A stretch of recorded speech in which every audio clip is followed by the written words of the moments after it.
Sabrina's Christmas Magic Archie Giant Series 231. Hilda shows up at her house, and Sabrina and Ambrose wonder what happens to her because she looks awful. Hilda got run down by Santa's sleigh, but it doesn't look like it's dark out.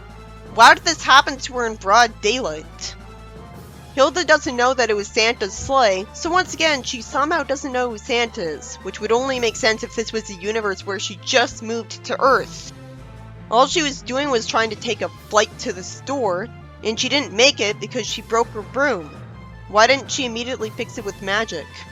Luckily, she has another broom to fly on, and tells Sabrina to stir the stew for her. Sabrina doesn't simply use magic to make the stew stir itself, and Ambrose doesn't even suggest it somehow. Someone bangs on the door, and Hilda complains that Santa did it again.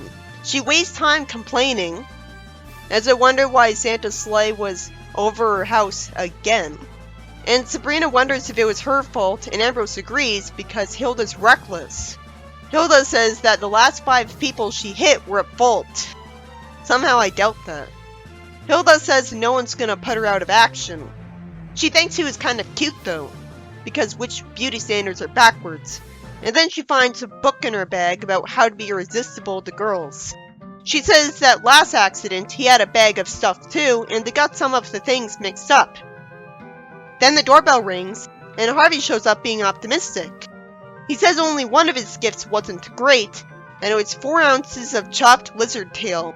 He says some people will do anything for a laugh, and Sabrina figures out that Harvey's book was accidentally switched with the lizard tail meant for Hilda. So she offers Harvey the book in exchange, and Harvey thinks Hilda's just joking when she wants to finish her stew with the lizard tail.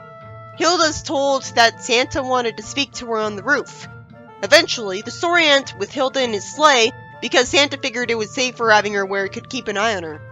In the next story, Harvey says Sabrina's welcome to come along, and one of the local organizations is throwing a party for poor kids. Sabrina approves of it, and Harvey says they hired a Santa to give out gifts. But when Sabrina goes there with him, it's running late, and it's made clear that the Santa he hired isn't showing up. So Sabrina feels sorry for the kids, and after annoying me by reminding me that Della wouldn't approve, she uses magic to look like Santa and make everyone happy. Then she takes the risk of using magic, impressing the kids who want to see more. Harvey wonders why Santa is reminding him of Sabrina. He's just being reminded of the times he saw Sabrina use magic and got made to forget it. Maybe he subconsciously finds it familiar that he's using magic like she does. Harvey says they've never been able to afford gifts as great as this before, and is naturally confused when Sabrina walks away. He also wonders where Sabrina was when she comes back. The Santa Harvey ordered shows up, and he decides to get him out of here before the kids would see him and stop believing in Santa. He explains that his truck broke down. I'm glad there was a proper justification for him being late instead of him just being a bad employee. Good thing Harvey was nice enough to pay him. Harvey says that the toys he showed up with are a lot more like what he usually sees for the kids, and Sabrina makes them think the real Santa showed up. The third story is one that I already reviewed in a Sabrina Holiday Spectacular released long after this, where Harvey's too embarrassed to go into a lingerie store. In Lap Flap, Sabrina can't find Harvey on a ski slope and asks the spirits to place her in Harvey's lap. Why have that kind of specific phrasing? For no reason, she doesn't actually get teleported to his lap. She does get forced to ski towards the lodge and ends up on his lap after crashing through the house. Miraculously, she looks uninjured, probably because of the spell.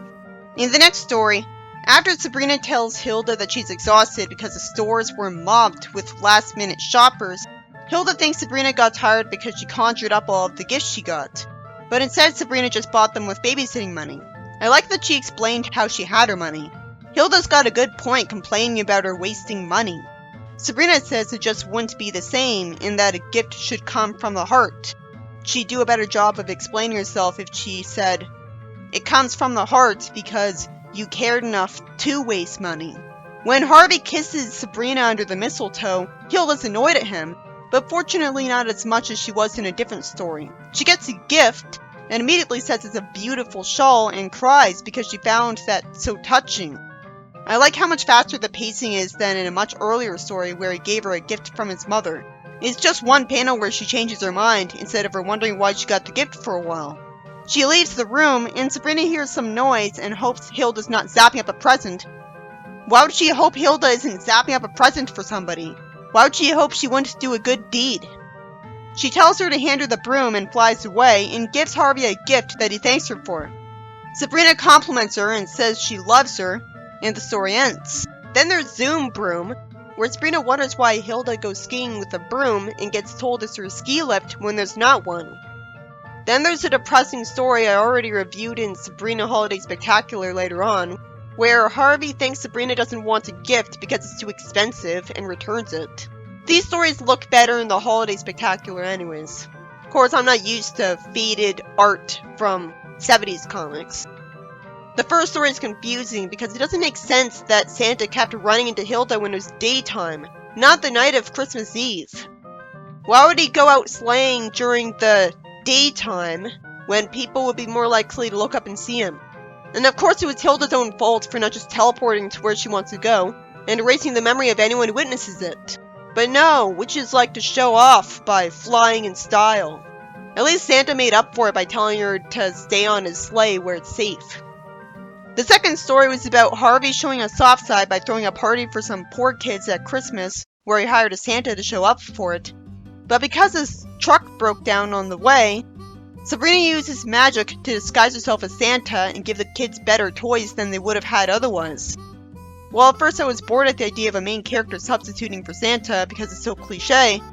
I'm glad it happened in original context instead of her having to put presents under everyone's trees. It was a nice, harmless story. Sabrina didn't get in trouble for using magic for good and making it obvious in front of mortals. And even the hired Santa still got paid in the end. He did drive all the way here at least. As for the story called Christmas Spirit, there was really nothing to this story. Hilda goes from complaining about Sabrina celebrating Christmas the mortal way as usual to being touched that Harvey bought her a gift, to the point of giving him a gift in return.